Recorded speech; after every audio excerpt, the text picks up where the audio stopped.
Seri 10 Pedang Kayu Harum. Si Kumbang Merah, cerita, Ho Ping Hu, audiobook, novel silat, bab 12.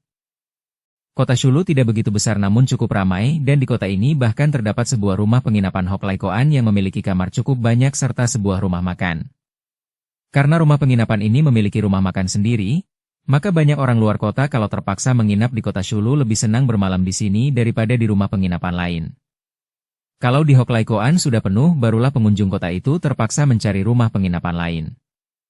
Hampir setiap hari rumah penginapan itu penuh tamu, dan dengan sendirinya rumah makan itu pun selalu ramai karena semua tamu yang bermalam di situ juga makan di rumah makan itu. Pemilik rumah makan itu bernama Gui Lok, seorang pria berusia 45 tahun yang perutnya gendut dan orangnya ramah. Gui Lok ini ahli masak dan pandai bergaul, pandai menjilat dan mata duitan. Istrinya yang pertama sudah meninggal dunia, meninggalkan seorang anak perempuan yang sekarang sudah berusia 17 tahun, cantik manis dan ramah walaupun agak pendiam. Gui Lok telah menikah lagi, dengan seorang janda muda yang usianya baru 25 tahun, cantik dan genit. Ketiga orang ini semua turun tangan mengurus rumah penginapan dan rumah makan mereka. Walaupun di kedua tempat itu sudah terdapat pegawai-pegawai yang bertugas, namun ayah ibu dan anak itu selalu saja membantu. Kadang-kadang di rumah penginapan, akan tetapi lebih sering di rumah makan. Gui Lok sering membantu di dapur memberi petunjuk kepada para tukang masak, sedangkan istrinya dan puterinya membantu di luar. Hal ini menambah semaraknya rumah makan itu karena keduanya merupakan dua orang wanita yang cantik manis. Istri Gui Lok dengan kecantikan yang genit memikat, adapun Gui Ailing dengan kecantikan seorang gadis yang baru saja mekar bagaikan setangkai bunga segar. Pagi itu para tamu rumah penginapan sudah berada di rumah makan itu untuk sarapan pagi. Ada yang memesan bubur ayam, ada pula yang makan bakmi atau makan bakpao, bahkan mereka yang gembul pagi-pagi sudah memesan nasi dengan lauk pauknya. Di antara para tamu itu nampak seorang pemuda duduk seorang diri di sudut luar rumah makan. Dia seorang pemuda berusia kurang lebih 22 tahun, mempunyai tubuh sedang namun tegap dengan dadanya yang bidang. Matanya bersinar-sinar mencorong, mulutnya tersenyum-senyum dan memang pemuda ini memiliki wajah cerah yang manis. Hidungnya mancung dan pakaiannya sederhana, berwarna biru dengan garis-garis kuning. Pemuda yang juga menjadi tamu rumah penginapan itu agaknya sehabis sarapan hendak segera pergi ke luar kota karena di atas mejanya terdapat sebuah caping lebar pelindung panas dan hujan. Nampaknya dia seorang pemuda sederhana biasa saja. Terdapat ribuan orang pemuda seperti dia dan kehadirannya di sana sama sekali tidak menarik perhatian orang, kecuali istri dan putri Gui Lok karena pemuda itu memang dapat dibilang tampan dan sikapnya menarik. Akan tetapi, siapapun yang telah mengenal pemuda ini pasti akan terkejut sekali melihat kehadirannya karena pemuda ini sebenarnya sama sekali bukan orang muda biasa saja, melainkan seorang pemuda gemblengan, murid dari dua orang di antara 8 dewa. Kemudian digembleng lagi dalam hal ilmu sihir oleh mendiang Pek Mao Sanjin dan masih beruntung pula dapat menjadi murid kakek Song Lo Jin yang aneh dan sakti. Pemuda ini bernama Tang Hai, atau lebih dikenal dengan sebutan Hai Hai saja. Seperti halnya pendekar Pek Han Siong, semenjak kecil kehidupan Hai Hai juga diliputi penuh rahasia, menjadi rebutan dan sering terancam bahaya maut. Bahkan kehidupannya pada masa dia masih bayi erat hubungannya dengan Pek Han Siong. Ibunya sudah tewas sejak dia masih bayi dan dia bahkan tidak tahu siapa nama ibunya. Ibunya adalah seorang gadis yang menjadi korban Jai Hua Cat yang berjuluk Ang Hong Chu, dan si kumbang merah itu meninggalkan ibunya setelah mengandung. Ibunya membunuh diri di laut bersamanya, akan tetapi dia sendiri diselamatkan oleh mendiang kakek Pek Hun, yaitu kakek buyut dari Pek Han Siong. Dia kemudian diaku anak oleh Pek Kong, ayah Pek Han Siong. Dia dijadikan pengganti Pek Han Siong yang dilarikan secara diam-diam karena anak itu dianggap sintong dan diperebutkan oleh para pendeta lama di Tibet karena dianggap sebagai calon guru besar di Tibet. Pada saat dia masih bayi dan menjadi anak keluarga Pek, pengganti Pek Han Siong, dia diculik oleh suami istri Lam Hai Siang Mo. Ia kemudian diambil anak oleh sepasang iblis itu dan namanya menjadi Siang Koan Hai, karena Lam Hai Siang Mo itu terdiri dari suami Siang Koan Leng dan istri Hakim Li, dua orang datuk sesat yang amat jahat. Dalam usia 7 tahun, dia yang masih dianggap sebagai sintong kembali diperebutkan lagi di antara orang-orang dunia Kang Ou sampai akhirnya dia mendengar bahwa dirinya bukanlah putra kandung Lam Hai Siang Mo. Dia lalu melarikan diri dan dikejar-kejar oleh para Kang Ou hingga akhirnya dia diselamatkan oleh si Tian Lama atau Gobi Sanjin, seorang di antara 8 dewa, lalu menjadi muridnya. Selama beberapa tahun sempat pula dia menjadi murid Qiu Xianxin Kai, juga seorang di antara 8 dewa. Demikianlah, berturut-turut dia menjadi murid dari orang-orang sakti sehingga sekarang Hai Hai menjadi seorang pemuda gemblengan yang memiliki kesaktian. Bukan saja ilmu silatnya tinggi, akan tetapi juga dia memiliki ilmu sihir yang cukup hebat. Pemuda ini memiliki watak periang. Suka bergembira dan menggoda orang, juga pandai sekali merayu wanita dengan kata-kata manis sehingga para wanita mudah sekali jatuh cinta atau setidaknya tertarik padanya. Akan tetapi, biarpun hal ini agaknya diwarisinya dari ayahnya yang tidak pernah dijumpainya, namun dia bukan seorang perusak wanita, bukan seorang pria cabul yang suka memperkosa atau mempermainkan wanita. Biarpun karena ulahnya itu dia dijuluki pendekar mata keranjang, namun sifat mata keranjangnya itu hanya di kulit saja. Hanya di luar karena dia selalu menjaga agar jangan sampai dia mengganggu atau berjinah dengan wanita. Pada waktu para pendekar menentang pemberontakan yang dipimpin oleh persekutuan Lam Hai Giamlo, Hai Hai juga turut membantu para pendekar, bahkan dia terlibat secara langsung. Dia berjasa besar dalam perjuangan itu, akan tetapi karena sifatnya yang mata keranjang, maka dialah yang dituduh ketika ada beberapa orang gadis menjadi korban perkosaan Ang Hongchu. Dan di tempat itu pula baru Hai Hai mendapat kenyataan bahwa Ang Hongchu, penjahat keji perusak wanita itu, tak lain adalah ayah kandungnya sendiri. Dia lalu mengambil keputusan untuk menebus dosa ayahnya itu, bukan hanya dengan perbuatan-perbuatan baik sebagai seorang pendekar, namun terutama sekali dia harus dapat menangkap ayah kandungnya sendiri supaya orang itu mempertanggungjawabkan semua dosanya. Dia harus menangkap si kumbang merah. Demikianlah riwayat singkat dari Tang Hai atau Hai Hai yang dikenal sebagai pendekar mata keranjang. Padahal, sampai dia berusia 22 tahun itu, dia masih seorang perjaka tulen. Dan pada pagi hari itu dia duduk di dalam rumah makan karena malam tadi dia bermalam di rumah penginapan Hok Lai Koan. Sekarang Hai Hai enak-enak duduk seorang diri, menanti datangnya pesanannya, yaitu bubur ayam dan air teh panas. Dia tidak tahu betapa sejak dia datang, dia sudah menarik perhatian dua orang wanita cantik, ibu tiri dan anak pemilik rumah makan itu. Pada saat dia melamun, dia mendengar suara langkah kaki halus menghampirinya. Tentu saja suara ini amat halus dan lirih, tidak terdengar di antara suara bising para tamu, akan tetapi cukup jelas bagi telinga Hai Hai yang amat terlatih. Dia mengira pesanannya yang datang, maka dia menoleh dan seketika wajahnya berseri dan matanya bersinar-sinar. Seorang gadis berusia 17 tahun yang berwajah manis kini sudah berdiri di dekat mejanya, memandang kepadanya dengan senyum yang manisnya mengalahkan madu. Dengan ramah sekali gadis itu bertanya tanpa malu-malu kepadanya. Apakah Kongcu, tuan muda, belum dilayani? Apakah Kongcu sudah memesan makanan dan minuman? Hai Hai tertegun. Sukar baginya untuk menduga bahwa gadis manis ini adalah seorang di antara para pelayan rumah makan itu. Gadis semanis ini, dia pun mengangguk sambil tersenyum. Sudah, aku sudah pesan kepada seorang pelayan tadi. Bubur dan air teh, kalau begitu harap tunggu sebentar, Kongcu. Maafkanlah jika pelayanannya kurang cepat karena banyaknya tamu. Tidak mengapa, Nona, meskipun harus menunggu setahun di sini, kalau ada Nona yang menemani bicara, sungguh merupakan suatu kebahagiaan besar bagiku. Aduh, betapa sayangnya. Gadis itu memandang dengan kedua pipi berubah merah. Meskipun pemuda ganteng ini memujinya, akan tetapi pujian itu tidak kasar dan kurang ajar. Berbeda dengan para tamu pria lain yang biasanya suka mengeluarkan kata-kata kotor, tidak bersusila dan bahkan kurang ajar kepadanya. Kongcu, apanya yang sayang? Tanyanya, ingin tahu apa yang dimaksudkan pemuda ini. Ketika tadi aku melihat engkau berdiri seanggun itu, aku pun mengira sedang bermimpi bertemu bidadari. Ketika Nona bicara, kusangka seorang putri bangsawan yang menjadi tamu restoran ini. Sungguh sayang gadis secantik jelita Nona ini, yang anggun, manis dan elok, ternyata seorang pelayan.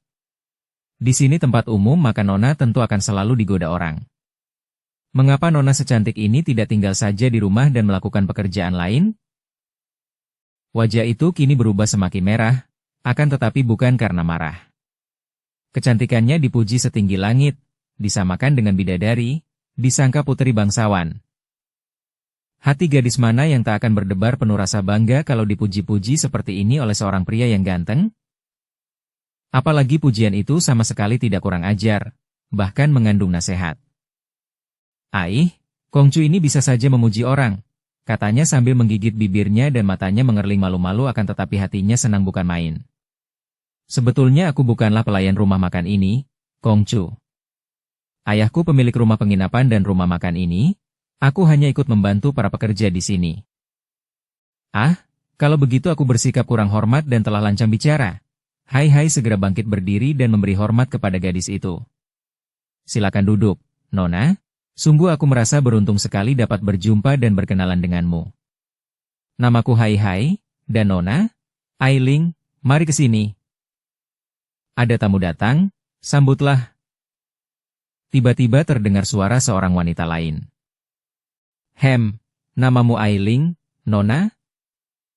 "Nama yang sangat manis, semanis orangnya," kata Hai, akan tetapi gadis itu sudah menjauhinya sambil berseru. "Baik, Ibu." Dan dia pun cepat pergi menuju ke pintu masuk untuk menyambut tamu-tamu yang baru datang. Sementara itu, Hai kembali menjadi bengong sesudah melihat orang yang datang membawa baki terisi bubur dan minuman teh yang dipesannya, yaitu wanita yang tadi menegur Ailing, dan yang disebut ibu oleh gadis itu. Ibunya gadis itu? Mana mungkin? Wanita yang datang dengan lenggang yang aduhai ini paling banyak berusia 25 tahun. Seorang wanita yang sudah matang, dengan tubuh denok montok dan penuh lekuk lengkung yang menggairahkan, wajahnya putih dan cantik manis, hanya sayang bedak dan gincu yang dipakainya agak terlalu tebal. Dengan pakaian yang indah dan mahal, rambut digulung rapi dengan hiasan menarik. Dengan lenggang yang lemah gemulai seperti penari ahli, wanita ini datang menghampirinya dan tersenyum manis kepada Hai. "Maaf kalau agak lambat, Kongcu. Inilah pesananmu, bubur ayam dan minuman air teh, bukan?" katanya sambil meletakkan hidangan itu di atas meja. Dia berdiri dekat sekali dengan Hai sehingga pemuda ini dapat mencium keharuman semerbak keluar dari pakaian wanita ini. Dia masih bengong mengamati wanita ini, tetapi akhirnya dia menarik napas panjang dan berkata, "Terima kasih, akan tetapi, tidak salahkah pendengaranku? Tadi Ailing menyebut ibu, tidak kelirukah aku?" Wanita itu adalah istri Guilok bernama Kim Hua. Dengan sikap genit dia mengerling kepada pemuda ganteng yang semenjak tadi memang amat menarik perhatiannya itu, lalu tersenyum cerah sehingga nampak kilatan giginya yang putih. "Engkau tidak keliru, Kongcu. Aku adalah Kim Hua, ibu tiri dari Ailing." "Kenapa Kongcu meragukan?" Hai menarik napas panjang lagi. Siapa yang tidak ragu-ragu? Engkau masih begini muda, cantik jelita lagi, pantasnya menjadi kakak dari Ailing, jika kalian enci adik barulah pantas. Ternyata engkau ibu tirinya? Sungguh, kalian adalah dua orang wanita yang sama cantik manisnya, pantas saja rumah makan ini selalu penuh. Kalian bagaikan dua tangkai bunga mawar indah yang menghiasi tempat ini sehingga banyak kumbang berterbangan dan berkeliaran di sini. Senyum di wajah yang cantik genit itu makin cerah dan sepasang mata yang menantang itu makin berseri. "Ih, Kongcu, rayuanmu maut, engkau sendiri seorang pemuda yang amat menarik hati. Siapakah namamu, orang muda yang tampan?" "Namaku Hai, di kamar nomor berapa?" "Kamar bagian belakang, nomor 7. Kongcu, malam nanti lewat jam 12, kalau babi itu sudah pulas, aku ingin datang berkunjung ke kamarmu." Berkata demikian, wanita itu lalu pergi meninggalkan mejanya sambil membawa baki kosong, melempar senyum dan kerling tajam yang membuat Hai bengong di atas bangkunya. Dukung channel Novel Silat dengan subscribe, follow, like, komen dan share. Bukan main, pikirnya, nyonya muda itu dengan mudah saja menjanjikan permainan kotor dengannya. Tak salah lagi, tentu yang dimaksudkan babi itu adalah suaminya, atau ayah Ailing.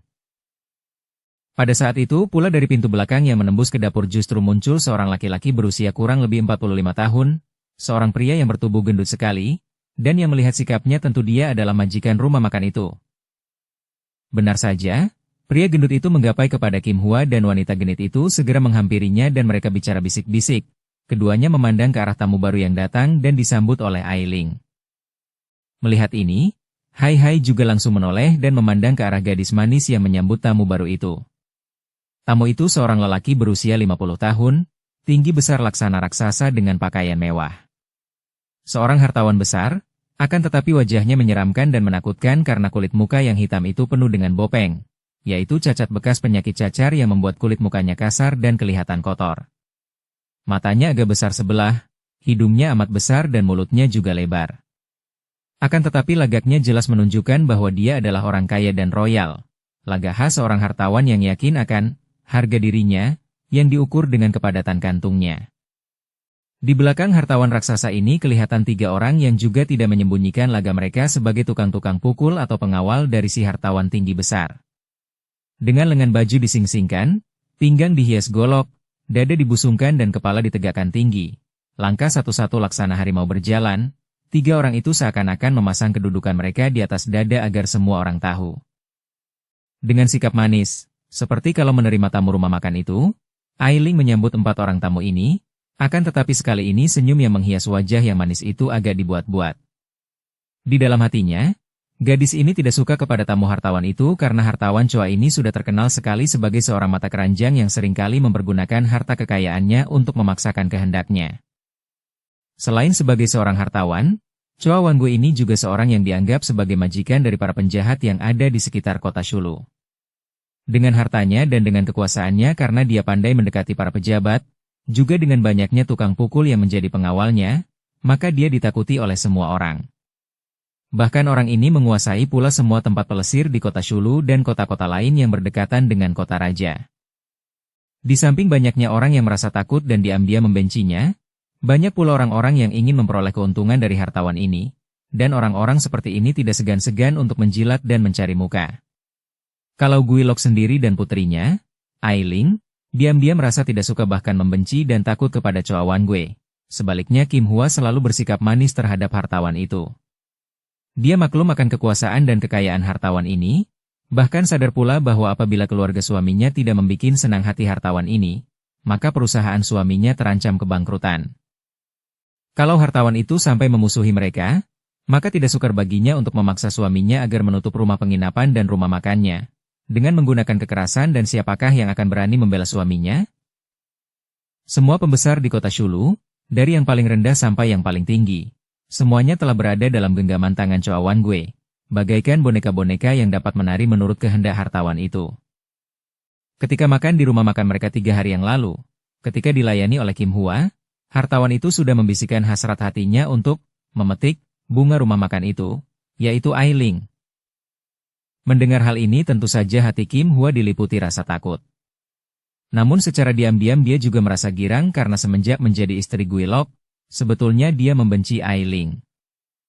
Maka dia lalu membujuk suaminya supaya menyerahkan Ai Ling kepada Chua Wanggue, untuk menjadi selir yang entah keberapa kalinya. Gui Lok tidak setuju dan marah-marah kepada istrinya, akan tetapi dia pun merasa khawatir sekali dan tidak berani menentang kehendak Chua Wanggue karena dia tahu betapa bahayanya menentang kehendak orang itu. Ketika pada pagi hari itu sang hartawan muncul bersama 3 orang tukang pukulnya, Gui Lok tak berani keluar dari dapur.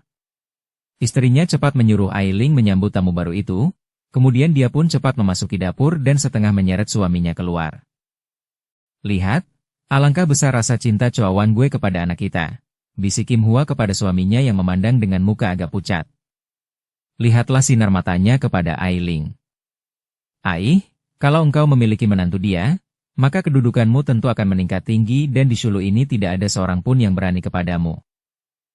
Sementara itu, Ai Ling sudah menyambut tamu-tamu itu dengan sikap manis dibuat-buat. Selamat pagi, Loya, Tuan Besar, dan silakan duduk di sudut sana. Masih ada beberapa meja kosong untuk Loya sekalian, kata Ai Ling dengan senyum buatan. Chua Wanggue bengong memandang gadis yang manis itu. Seperti setangkai bunga yang sedang mekar semerbak, pikirnya. Ia mengangguk-angguk, lalu berkata, Ai Ling, engkau sediakan bakmi dan panggang babi, juga arak yang cukup untuk kami, dan engkau sendiri harus melayani aku pagi ini. Jangan khawatir, nanti akan kuberi hadiah yang banyak, Ai Ling, manis. 3 orang tukang pukulnya tertawa-tawa dan Ai Ling tersipu. Maaf, Loya, saya masih memiliki banyak pekerjaan. Akan tetapi pesan Loya akan saya sampaikan. Silakan duduk, gadis itu lalu setengah berlari masuk ke dalam. Sejak tadi Hai menyaksikan semua yang terjadi itu. Telinganya yang sangat terlatih itu dapat menangkap bisikan hartawan tinggi besar muka Bopeng ketika mengajak Ailing untuk melayaninya dan diam-diam dia merasa tidak senang kepada orang tinggi besar itu. Sikapnya begitu pongah dan congkak, seperti telah biasa memerintah, dan sinar matanya begitu penuh nafsu seolah-olah menggerayangi tubuh Ailing dari atas ke bawah. Orang ini berbahaya sekali, pikirnya dan dia mengkhawatirkan keselamatan Ailing. Dia melihat betapa Ailing terlibat ribut-ribut mulut dengan ayah dan ibu tirinya, biarpun mereka hanya berbisik-bisik. Nampak olehnya di balik pintu ke dapur itu betapa Ailing menggelengkan kepalanya keras-keras seperti menolak, sedangkan Kim Hua memegang pundaknya dan seperti membujuk-bujuk, sementara Guilok yang gendut seperti babi itu hanya menggeleng-gelengkan kepala dengan bingung dan khawatir. Kini nampak Kim Hua yang mengantar seorang pelayan membawakan pesanan makanan dan minuman untuk hartawan itu. Sesudah mengatur hidangan di atas meja dan pelayan itu pergi, Kim Hua berbisik kepada hartawan itu. Suaranya manis dibuat-buat. Harap Choa Taiya sudi memaafkan Ailing. Dasar anak pemalu dan dia banyak pekerjaan di dalam, maka tidak dapat melayani Taiya. Biarlah saya yang melayani di sini. Dengan sikap manis sekali dia kemudian menuangkan arak ke dalam cawan untuk hartawan itu. Sedangkan ketiga orang tukang pukul itu memandang nyonya muda itu dengan senyum-senyum senang. Akan tetapi hartawan itu cemberut. Apakah engkau belum menyampaikan hasrat hatiku kepadanya dan kepada suamimu? Sudah, Taiya, dan suamimu tidak setuju? Sepasang mata hartawan itu memandang penuh ancaman. Tidak, mana mungkin dia berani? Dia menyerahkan kepada saya dan kepada puterinya. Percayalah, Taiya pasti akan mendapatkan apa yang Taiya inginkan itu, kata Kim Hua dengan sikap manis. Semenjak tadi Hai terus mendengarkan.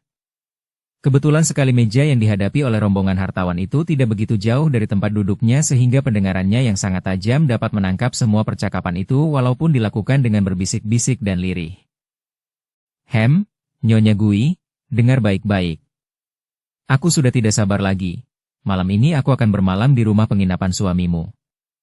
Sediakan kamar yang terbaik, dan malam nanti aku benar-benar mengharapkan dia berada di dalam kamarku. Apabila perintahku sekali ini tidak ditaati, kelak jangan menyesal kalau keluarga dan perusahaan suamimu menjadi berantakan. Wajah wanita itu nampak amat ketakutan. Baik, Taiya, jangan khawatir, lalu suaranya menjadi semakin lirih. Bagaimanapun juga, saya akan berusaha sekuatnya agar dapat mendorongnya ke kamar Taiya. Akan tetapi karena dia sangat pemalu, harap Taiya suka menunggu sampai lewat tengah malam, kalau perlu saya akan memaksanya.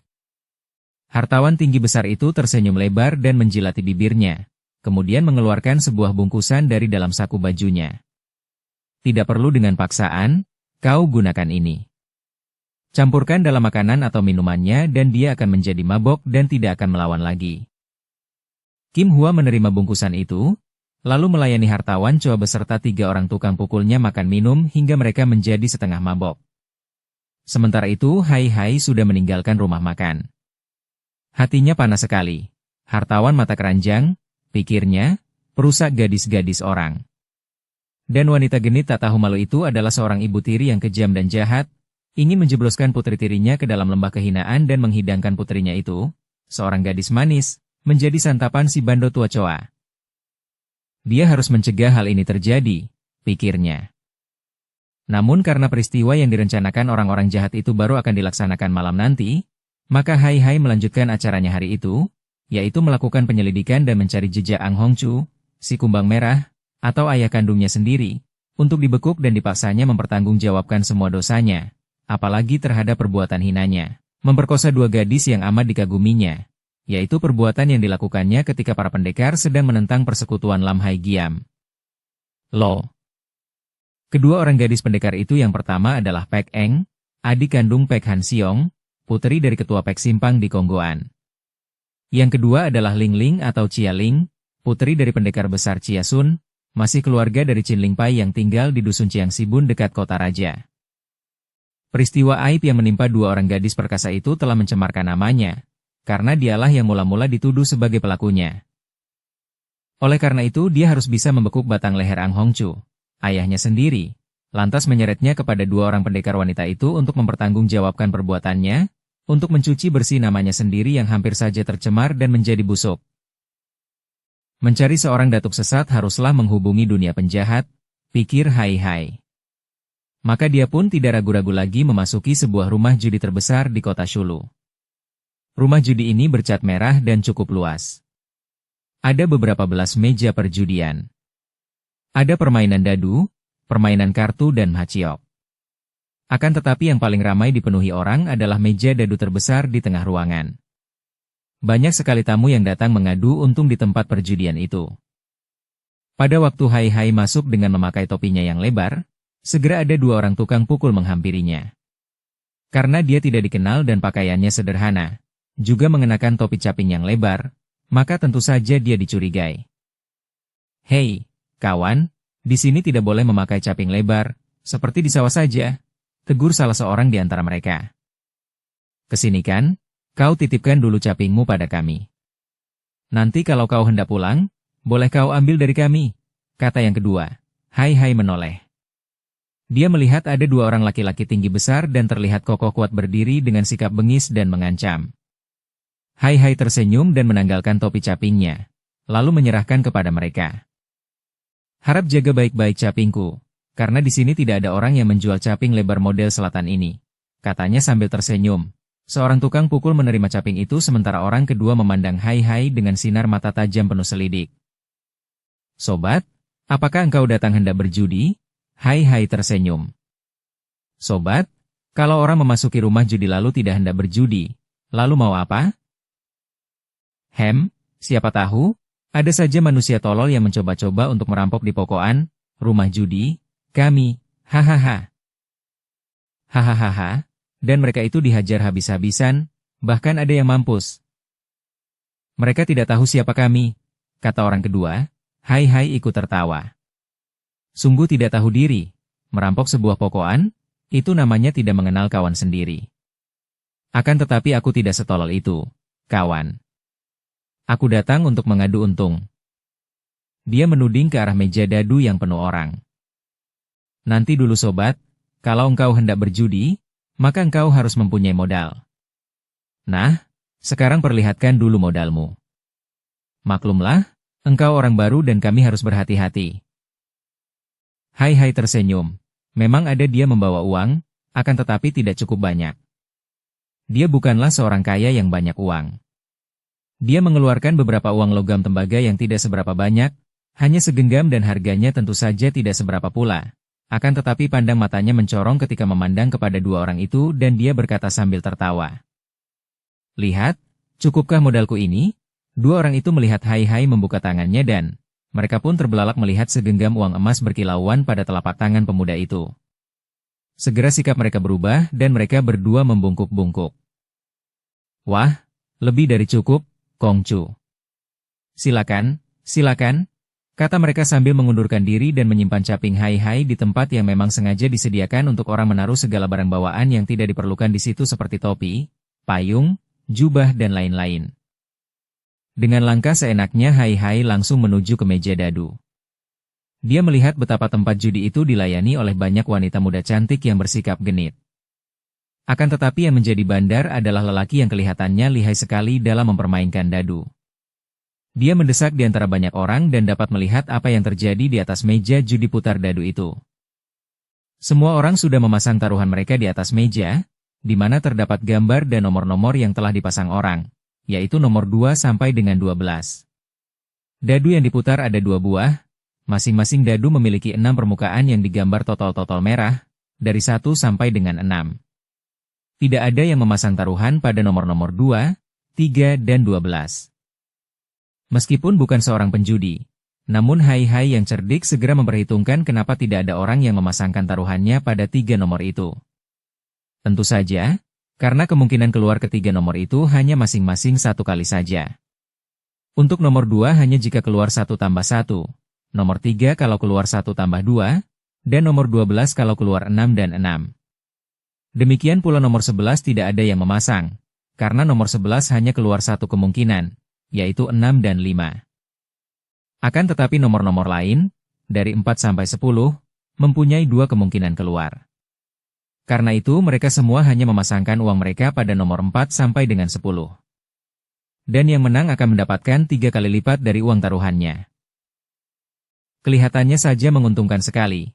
Akan tetapi Hai dapat memperhitungkan bahwa kemungkinan menang bagi para penjudi itu kecil sekali. Dan kemungkinan menang itu sudah diborong oleh bandarnya.